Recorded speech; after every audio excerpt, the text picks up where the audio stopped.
Hello and welcome to Elena Meets the Author. This podcast explores how authors create a world that we can escape into. Join me as we demystify the magic that keeps us turning the page. Welcome to Elena Meets the Author. Today I'm speaking to Jason Rosenthal, whose memoir, My Wife Said You May Want to Marry Me, is a story of true love, true loss, and how to truly live again after that loss. It all started with an essay that Jason's wife, Amy Krouse Rosenthal, a prolific author, public speaker, and filmmaker, wrote for the New York Times Modern Love column in 2017. Amy's article, You May Want to Marry My Husband, was a love letter to her husband, written in the form of a personal ad. You see, Amy was sick with incurable ovarian cancer, and she wanted Jason, her husband and soulmate of 26 years, to experience joy and love in his life after she was gone.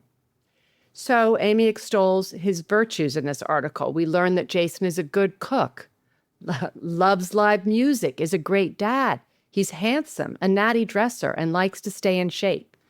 Amy writes how she fell in love with him the day she met him. She ends the piece by saying that she hopes the right person reads the article, finds Jason, and another love story begins. Amy died 10 days after the article was published. The story went viral. Over 5 million people have read it. And the article thrust Jason, who was a private person, a lawyer, and devoted family man, into the public spotlight. A year after Amy's article, Jason wrote a reply, a love letter to his wife, published also in the New York Times Modern Love column. That article was called My Wife Said You May Want to Marry Me, the same title as his touching memoir. And the first line in his article was, or is, I am that guy. So I'm really looking forward to speaking to that guy today. Jason, hello and welcome to the show. Thank you so much for having me. Oh, my pleasure. So when I was reading your memoir and all the dates, I realized that tomorrow is the 9 years since Amy died. So I'm very sorry. And I was just, they all say time is a great healer. So I was wondering what you have to say about that. Well, there is certainly an influence of time, sure. The first year after a significant loss like this is just unbearable and unfathomable, and you feel like you're constantly in a fog. That's my experience, both as someone who's lived through it and also someone who now counsels people who have been through it. And what happens over time, as I think in general what happens with grief, is that it sort of comes in and out of your life in waves. And that's certainly what happens to me, whether it's a random Tuesday or a day like tomorrow, where I will intentionally sit and think about Amy and think about our life together and, do a few things that I do traditionally on that day. Mm. So I think it's impossible to talk about your writing without also looking at Amy's. So Sure. Let's go back 9 years. What did her article in Modern Love mean to you? What did it mean to me? Well, Yeah. The great gift that I think it provided to me, which not a lot of people are so fortunate to receive, is that very specific permission to move on with my life.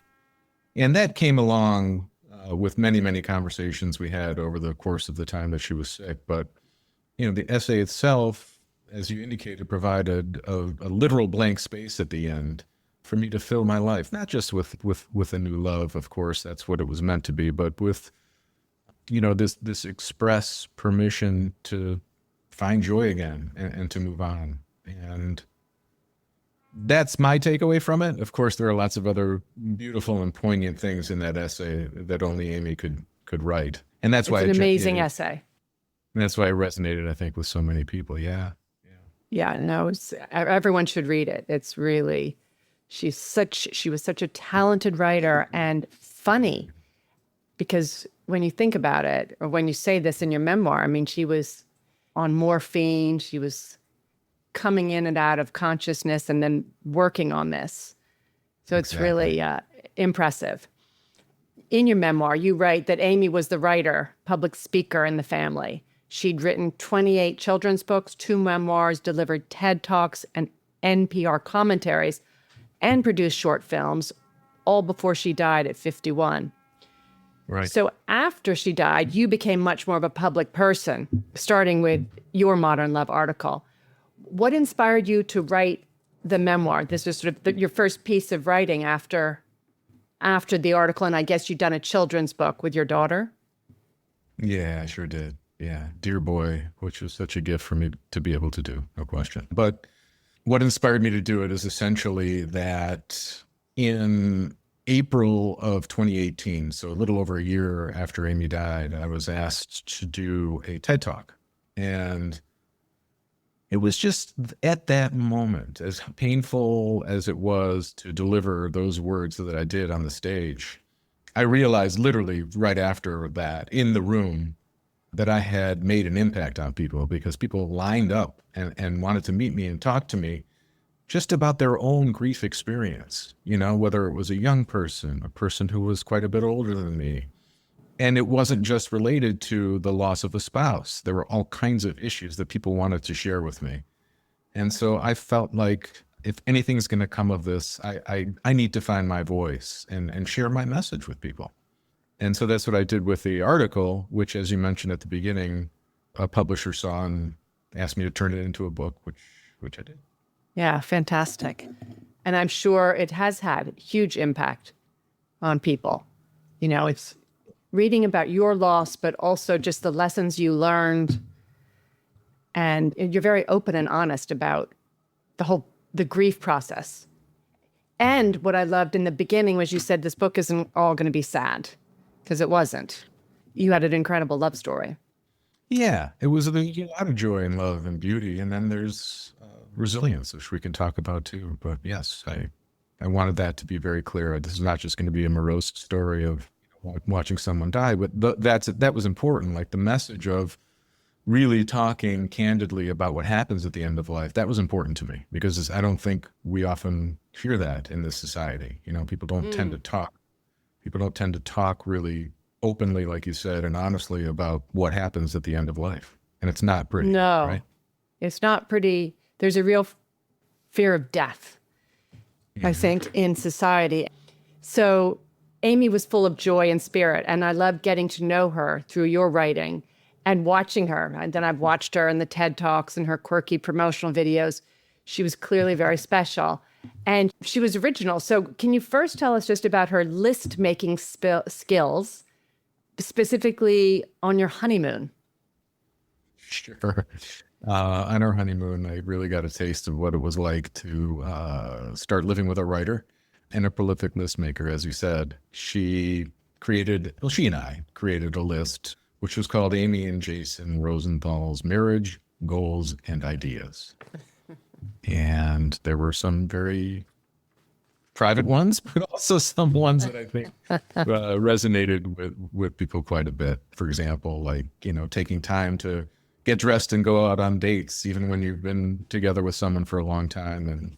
And that really hit people for some reason, whether they were married for a long time or just newlyweds, because it's so important before the chaos of life ensues. If you want to create a family, there's going to be a lot of moments where you're super busy and you got to make time for yourself. Yeah. So that was one of them. Date night. Yeah. Date night, have lunch together at least once a week. I think that one was hard as you got busy with your careers. Keep sex fun. Yeah. You said that was never a problem. More reading than TV. I like that. Dinner time, time to talk. Never stop learning. Take classes, get dressed up and go on dates. Always sign things, both of you, Amy and Jason. You said you did that. Annual portraits. That might have been harder. We should have done that, but that didn't stick. Right. It's hard. Record our kids' voices every year. That's a hard one. Oh, yeah. And then to at some point work together, have our own business. Life is too short and we love being together too much to spend 9 to 5 apart. And then you did have your own business. So she was a real wordsmith. And I love the T-shirt business that you had. Yeah. So you said she was the one woman creative department and you did everything else. But these t-shirts, does anal retentive have a hyphen? Love that. I'd love to have a nervous breakdown, but I can't seem to find the time. Procrastinate later. And just because I have a short attention span doesn't mean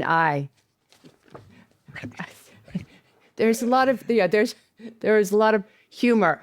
Can you talk about her as a wordsmith? Because I think that was a real talent she had. Oh my goodness, sure. I mean, this was just sort of ingrained in her. I think her brain was cooking 24/7, and she just could not help but see words within words, palindromes, kind of crazy stuff going on with all of that. And it was remarkable. It was just remarkable how she could do that. And she just needed to do it. You know what I mean? That was really inside of her. So. Exit, excite. What exit signs, if only they said excite. Reaction could be creation, same letters. And I can't remember whether I read it in your book, but I read it somewhere that when she was in McDonald's with the toddlers, with your children, your 2 toddlers and an infant. So your 2 sons and your daughter. And she had a Mick epiphany that she was going to become a writer. And she said it was a plastic fork in the road. And then that's when she started her writing career.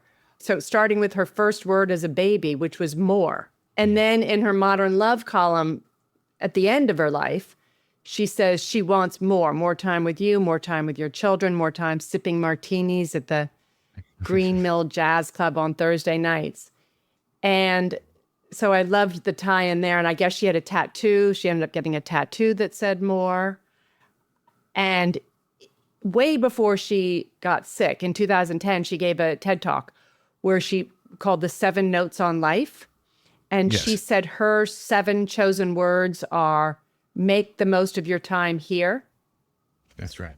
And I was just like, it all seems so prescient because it's almost like she knew she wouldn't get more. Like she wanted more. She was so alive that she packed so much in. And then this make the most of your time here, she was doing that. And it was also almost like for you, like you need to make the most of your time here. She said it in 2010, but it's like she was very wise, I guess is about life. I mean, I think she's not the first artist / writer / creative person who was slightly obsessed with death, which is interesting.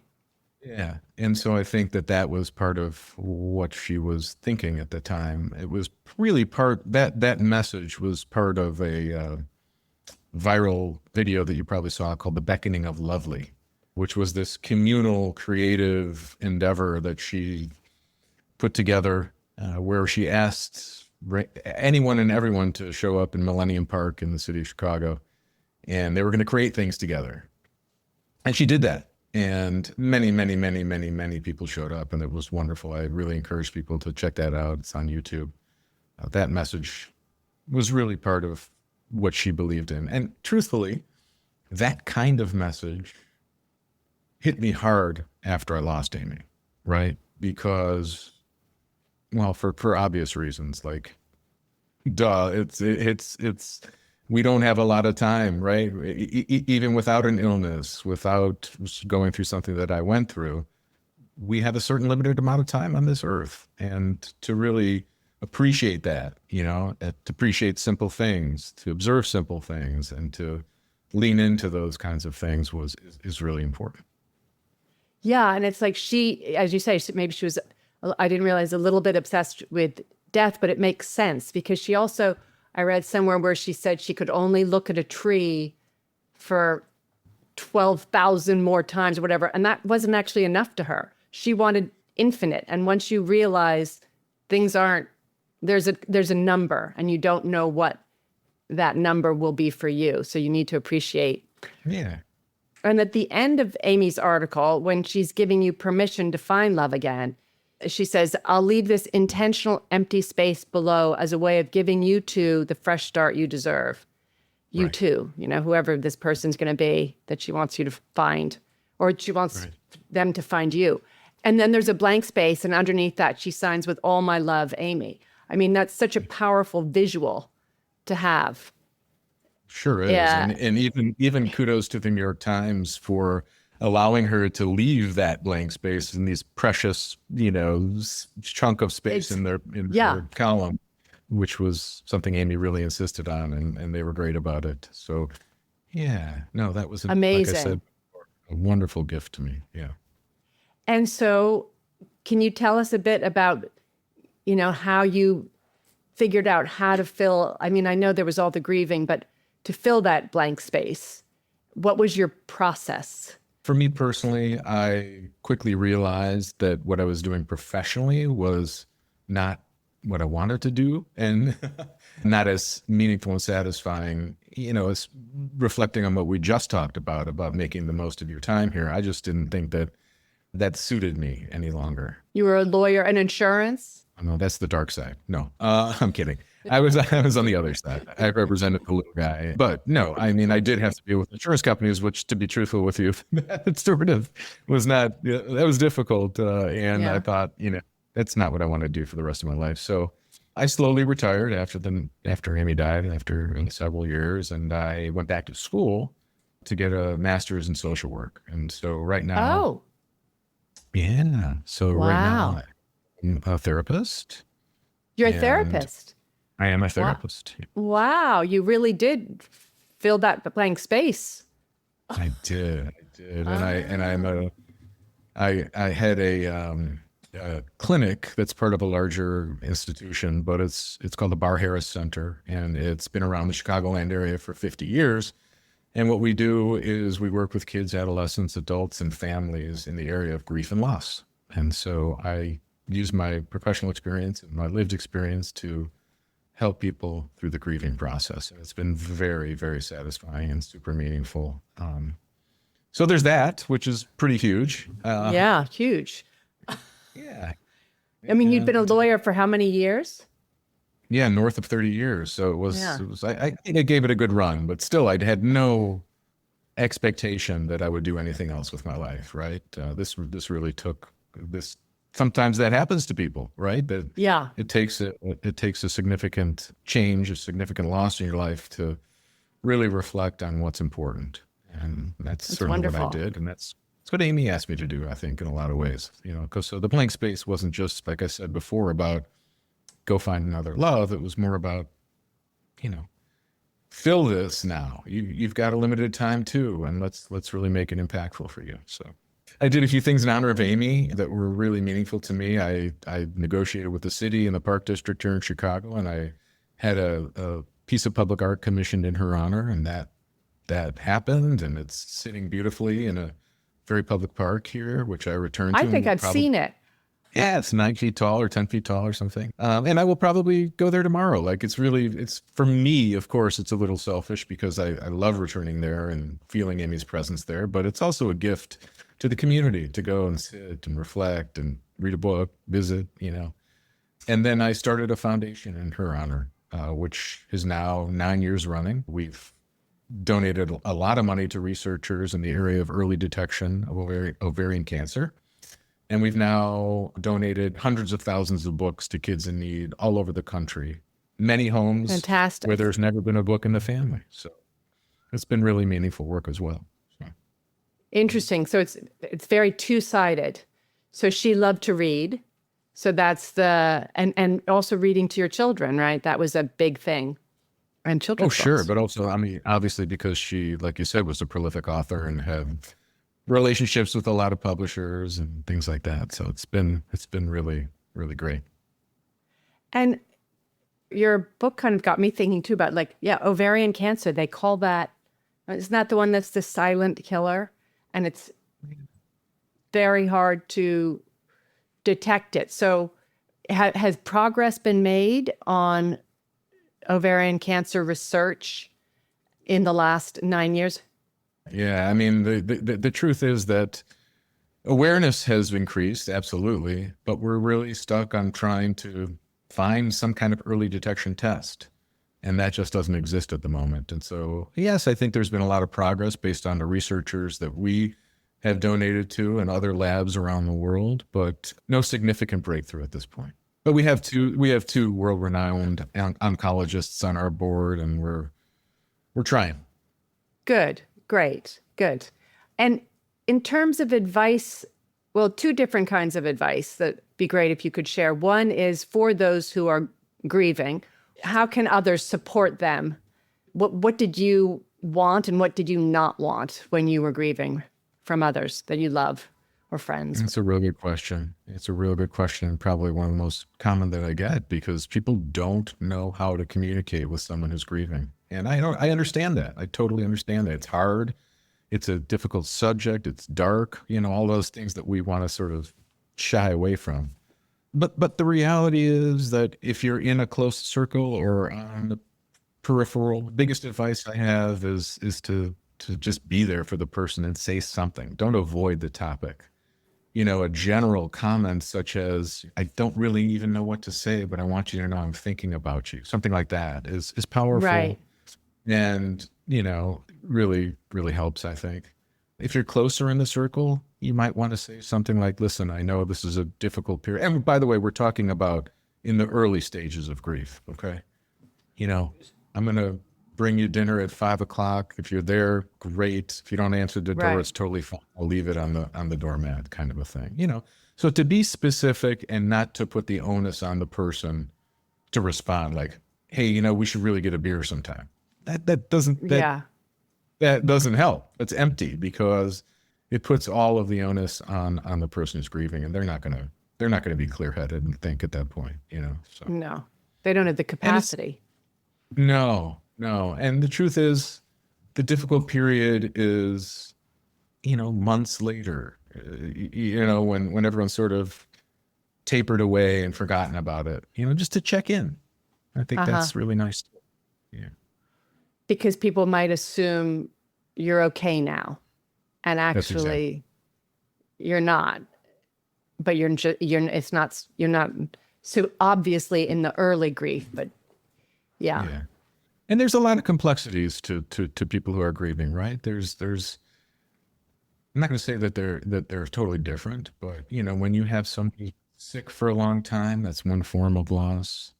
A sudden loss is absolutely devastating and much different, the way the person left behind experiences and walks through life. So just be aware of that as well.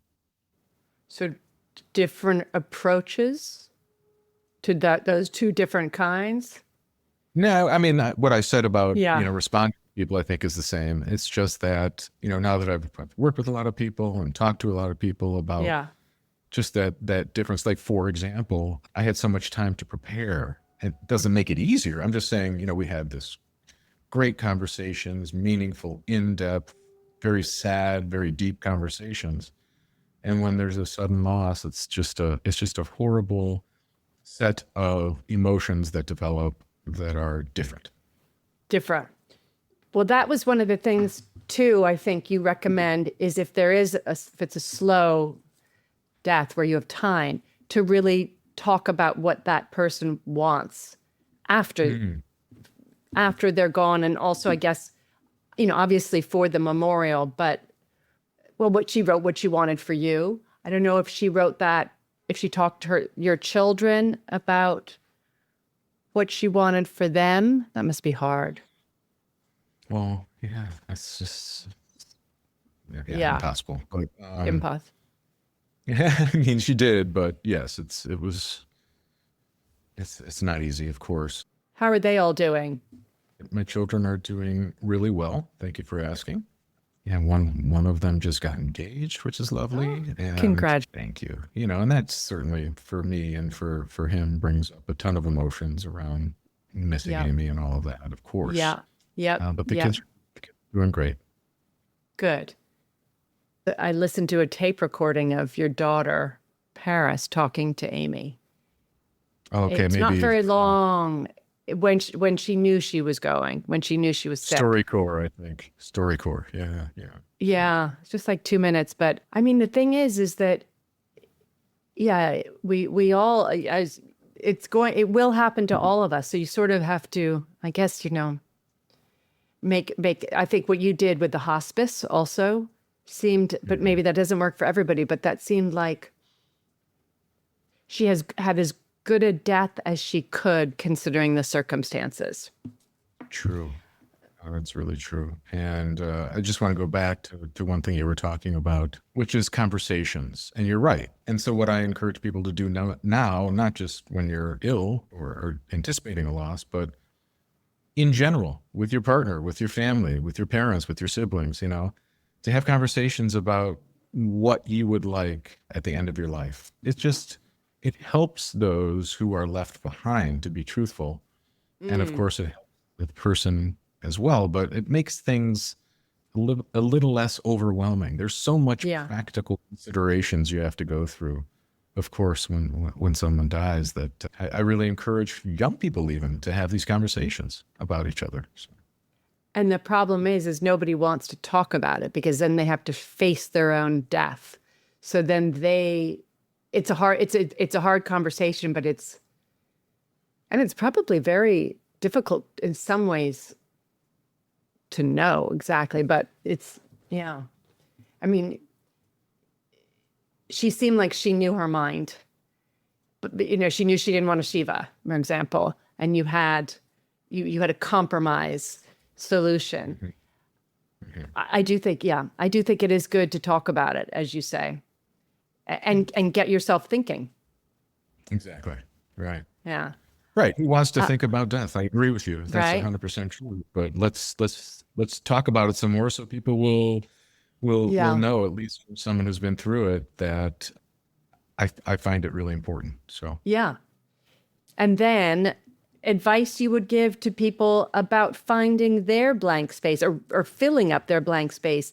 You did it remarkably, really. I think you have a lot of meaning in your life. It sounds like you do, definitely. But is there advice you give to people so that they can kind of, have this second chapter so that it's not all, so they don't think it's all just over when they experience huge loss? Sure. No, it's an important question to contemplate, definitely. And boy, there are so many varieties of people who are left behind. When you have young children, right? It's very different. It's so complex. It's like, how am I going to find my life again? Meaning, a partner, all those things. It's really, really hard. And so, I mean, the message is to sit in the grief, whether it's complicated or not, for as long as you need to, and to really not to. Some people think that we get over grief or that there's like these stages that we're going to pass through and then everything will be fine. I don't experience grief that way. I don't think that's right. So I think allowing yourself the permission to sit in the grief and do that for as long as you need to. And then I promise that there will be moments of joy that come into your life definitely unexpectedly. Like, whoa, hang on a second. I'm having a good time tonight, or I'm listening to this song and I'm singing out loud in my car, or whatever it is. There's going to be moments of joy, and just to let that happen organically. You went to Burning Man. So in a way, you kind of also had a passion and you acted on it. Burning Man is something that Amy and I talked about doing after the kids were out of the house, and we didn't get that opportunity. So I ran into a buddy of mine at TED, actually, who was a guy I went to high school with. And we connected, and he had been a Burning Man veteran, and we decided to go together. And so Burning Man has a lot of mythology around it, but my experience is that it was actually incredibly meaningful and interesting. And there was everything from workshops to DJs, and it isn't just one big party in the middle of nowhere. And it's very different kind of music than that I tend to experience and tend to love. But I did love it. It was fascinating on many, many, many levels. And the most fascinating thing, to be honest with you, and I don't think everyone knows this about Burning Man either, is that they have these incredible architectural structures that they burn up at the end. But the one that's apropos to our conversation is called the Grieving Temple. And this is an incredible communal space where people leave objects and notes and things to people in their lives that are gone. And they sit there, and this communal opportunity to grieve is literally, Elena, one of the most powerful things I've ever experienced in my life. And for the first couple of years I was a mess, but it was helpful to lean back into that grief. And then something interesting happened, which is that when I went back, I felt those same things, but there was an individual sitting next to me who was clearly in the depths of some kind of grief. And I just like supported that person, like people had done for me. A stranger, and it was beautiful. Yeah. Yeah. And it's interesting because it's a communal thing, what you're talking about. I think there's a real power in the group, because otherwise you're the only person that's grieving.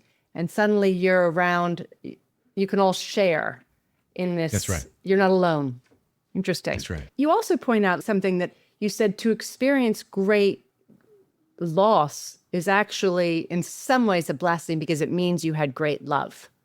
I do believe that yeah. And if you think about it, it's kind of common sense, even though it's profound, I guess, in a little bit of a way. But yeah, I think that the way we grieve is equal to the way we loved. If you had the kind of connection that I did with Amy, it's the grief is devastating. And I think that's across the board, whether it's a parent or a sibling or a child, all those things, Yeah, that's my experience with grief for sure. There is a weird positive to it. Right. Well, a lot of people have a very complicated relationship with people who leave them in their lives, whether that's a parent or a difficult marriage, so it's not always the case. Yeah, exactly.